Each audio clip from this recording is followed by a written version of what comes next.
ஐ பாப்பாக்கா, என்ன பாப்பாக்கா ஒரே சோகமா இருந்த மாதிரி இருக்கு? கொஞ்ச நாள் குறுக்கு வலியும் முட்டு வலியும் முடியல. இதுவும் அவங்க பிரச்சனை. நான் ஒரு இடத்து உங்களை கூட்டிட்டு போட்டா?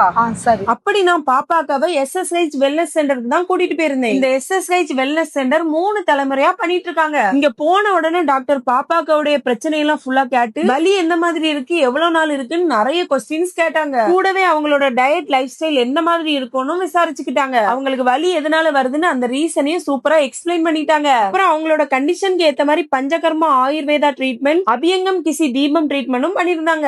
கூடவே டேப்லெட்டும் கொடுத்திருந்தாங்க. மக்களே, பாப்பாக்காவுக்கு ட்ரீட்மெண்ட் எடுக்க ஆரம்பிச்சதும் வலி நல்லாவே குறைஞ்சிருச்சு. ட்ரீட்மெண்ட் மெடிசன் மட்டும் இல்லாம எந்த மாதிரி சாப்பாடு எடுக்கணும், எதெல்லாம் அவாய்ட் பண்ணணும், என்ன மாதிரி எக்ஸசைஸ் பண்ணணும், என்ன மாதிரி லைஃப் ஸ்டைல் இருக்கணும், எல்லாத்தையுமே கிளியரா சொல்லி கொடுத்தாங்க. வலின்னு போன உடனே சும்மா பெயின் கில்லரை கொடுத்து விடாம நல்லா விசாரிச்சு அதுக்கான ட்ரீட்மெண்ட் பண்ணாங்க. அந்த அப்ரோச் எனக்கு ரொம்ப பிடிச்சிருந்து. இங்க ஒவ்வொருத்தங்களுக்கு ஏத்த மாதிரி பர்சனலா ட்ரீட்மெண்ட் கொடுக்குறாங்க. எனக்கு பர்சனலாவே இவங்க பாப்பாக்காவை பாத்துக்கிட்ட விதம் ரொம்பவே பிடிச்சிருந்து. அதனாலதான் உங்ககிட்டயும் ஷேர் பண்றேன் மக்களே. இந்த clinic white house street WCC காலேஜுக்கு ஆப்போசிட்ல தான் லொகேட் ஆயிருக்கு. உங்களுக்கும் மூட்டு வலி, முதுகு வலி, கழுத்து வலி, இந்த மாதிரி எந்த வலியா இருந்தாலும் இந்த SSH கிளினிக்கை விசிட் பண்ணி பாருங்க. பாப்பாக்கா இப்ப எப்படி இருக்கு?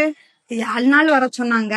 இன்னைக்கு முதல் நாள்ல கொஞ்சம் மாற்றம், நல்லா பரவாயில்ல, வித்தியாசமா இருக்கு.